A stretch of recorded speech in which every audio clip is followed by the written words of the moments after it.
Gamescom 2022 ran for about 2 hours and was hosted by Jeff Keighley. The first game shown is a new game by a brand new dev team. It's an open world action game called Everywhere. These niggas was talking about how this is going to basically reinvent open world gaming genre and yada yada stuff of that nature. These motherfuckers really didn't show anything. Another world premiere is shown is Dune Awakening. The CGI looks visually fantastic. I enjoyed it for what was shown, and it's going to be an open world MMO. And with that little line, open world MMO, that shit killed my interest so fast. But if you're interested, you can sign up for pre-registry right now. It's up available on their website. PlayStation manages to pay their way to show off their new customizable DualSense Edge controller. I'm not that deep into it. It's customizable for those who want to play with it, I guess. More Castillo Protocol is shown. Some new features are shown at least. Two things being, one is stealth. The stealth gameplay, it don't look too bad. But more impressively is a real-time mutation, where enemies become stronger if they're not taken out fast enough. The gore is goring, especially on some of the players' death, like this one right here. The game comes out December 2nd of this year. After a quick introduction, another new game is shown. It looks visually interesting. It has like a medieval dragons, Dungeons and Dragons aesthetics. It's the Lords of the Fallen. It's a sequel to Lord of the Fallen, which is in the Souls family. Moving Out 2 is coming out next year for those that are interested. Speaking about moving out, we're moving on to Hogwarts Legacy. It's shown some more. Honestly, not too much is shown more. It comes out February 10th of next year. Pre-orders come out. Well, pre-orders are available August 25th. New Tales from the Borderlands is shown. It is announced to come out October 21st. It follows a new group of protagonists written by the same people that work on the Telltale's Borderlands series. Actually, I think it might be a Telltale game.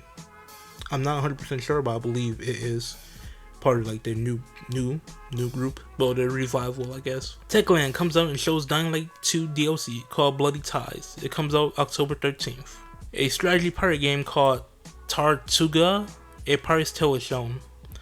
I'm gonna be honest, I'm skipping this shit. Marauders drops by with nothing but gunfire and dips. It comes out for early access this October, so be on the lookout for it. Destiny 2 DLC is shown. It's called Lightfall, and it comes out February 28th. For those that are interested. It comes out during Black History Month, well, at least at the end of it. I think at the very end of it. More Sonic is shown, and Sonic Frontiers is open world.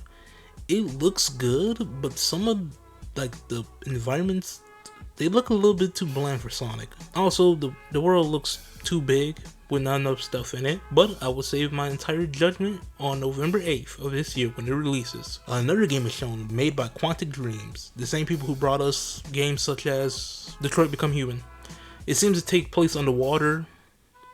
Granted, the name of the game is Under the Waves. It drops next year. Another Goat Simulator is shown in Goat Simulator 3. I'm gonna be honest, the shit looks better than the new Saints Row. It looks like it's gonna be goofy yet a fun time. It comes out November 17th this year. Monkey Island is making a comeback in Return to Monkey Island, a point and click puzzle game. It comes out September 19th for PC and Nintendo Switch. The creators of the survival game Subnautica Unknown Worlds drops a new IP. It's a turn-based sci-fi game called Moonbreaker. The gameplay is set like a battle board with characters looking like little tokens. Respectfully, this game is something that isn't for me, so I'm gonna skip out on it, but for those who are interested, early access is going to be available September 29th. Friend vs. Friend is shown. It seems to be a battle royale game that involves cards to use different abilities and moves. Honestly, I love the art style. Lies of P is shown. It seems like a soul-like game with different abilities that the character being Pinocchio, yes, this Pinocchio made out of wood, but instead of being wood, I think it's metal, and he uses his body in different ways, such as having ranged weapons or having a giant sword. It comes out next year. They then pass it over to a fucking astronaut in the ISS space station. Sure, they got astronauts. It's for something called ESA. It's like a project they're working on. I'm gonna be honest, I skipped over this. Her hair was, she looked like Johnny Depp's sister cousin. Stranded Alien Dawn is shown. I'm gonna be honest, they had me at a black man as a character, and then they lost me at the gameplay. So, flip a coin. It's up in the air. Atlas Fallen comes out next year, and honestly, it seems like a more interesting Godfall, especially with the abilities and how they seem to have a hefty hit to them and some weight. Also, kind of flashy. RTS space game called Homeworld 3, skip. Genshin Impact DLC character and K Star Rail is shown, skip. I talked about that in like a previous video, go check it out. High on Life is shown, some more. It seems like a more adult Insomniac game, from the art to having the gun not being a regular gun, i.e. it has a face and it talks. Honestly, it seems to be like an adult Ratchet and Clank. I believe it's from the creators of Rick and Morty, so if you're interested, keep your eye on it. They then quickly show off a group of games, some already out, some soon to be. A space game is shown. It's a salvaging simulator. It's called a Hard Space Shipbreaker, and it comes out September 20th. It's probably going to be about taking apart ships in space, if I'm having to give a guess. The Expanse is shown. It's another Telltale game set in space. I'm gonna be honest, this shit better do something that blows my mind, and my choices better fucking matter. Or they're gonna end up back in the graveyard where they just came from. It's coming out next summer though. Kill Clowns from Outer Space makes a return.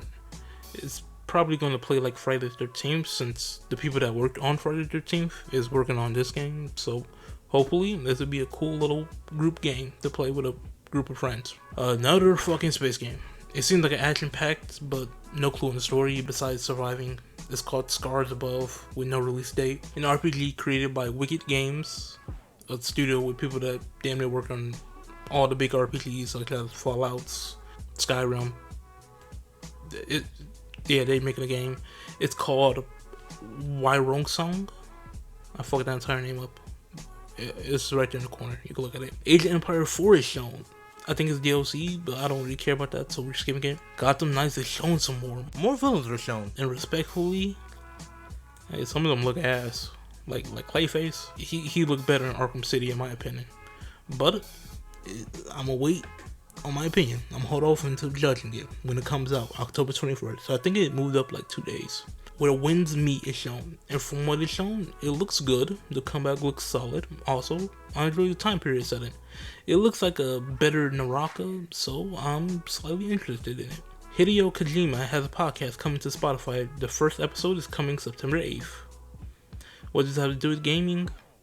I guess Kojima, I'm gonna be honest, I don't know. Jeff Keighley love that man, so we're just gonna let him show love. Bandai Namco dropped by with some more Roller Coaster Tycoon. It's not its real name, it's the Hefty Park. It comes out in the future, I don't really care. These niggas didn't show off a concept car. I'm gonna be honest, my eyes can't go any further back. More in-depth look at the Warhammer Dark Tide game. It has 4-person co-op. It's coming out November 30th. I'm gonna be honest, it don't look anything remarkable or special about it. An open world game where you decide to be evil or good is shown. It's called Blacktail. It's coming out this winter.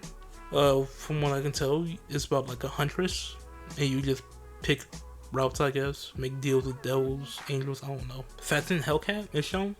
It looks kind of generic, but more is needed to be seen. Crossfire is shown even more. It comes out August 23rd, so it came out yesterday. Hopefully it came out yesterday, so we're skipping. An exploration game is shown called Dwarf Romantic. It comes out September 29th. This shit looks alright. Outlast Trials is shown. It reminds me of Saw, and it's a no for me because I don't truly fuck with that horror shit. But for those of you that do, there's a volunteer beta happening on the 28th of October to November, so hopefully y'all can get in. The finals is next, and they don't give a shit, so we're going next to the final game, which is Dead Island 2. I'm gonna be honest, I really don't give a fuck. Like nigga, we had Dying Light 1 and 2 plus their DLCs. The gameplay looks solid, but hopefully the combat doesn't rely on melee weapons, because I'm gonna be honest, once you get your hands on guns in these type of games, I tend not to throw hands or weapons, but instead shells. It releases February 3rd of next year. And with that, Gamescom 2022 comes to an end. Overall, it was a decent showing. Personally for me, my game that I'm looking forward to is the Castillo Protocol, and probably that Lies of P.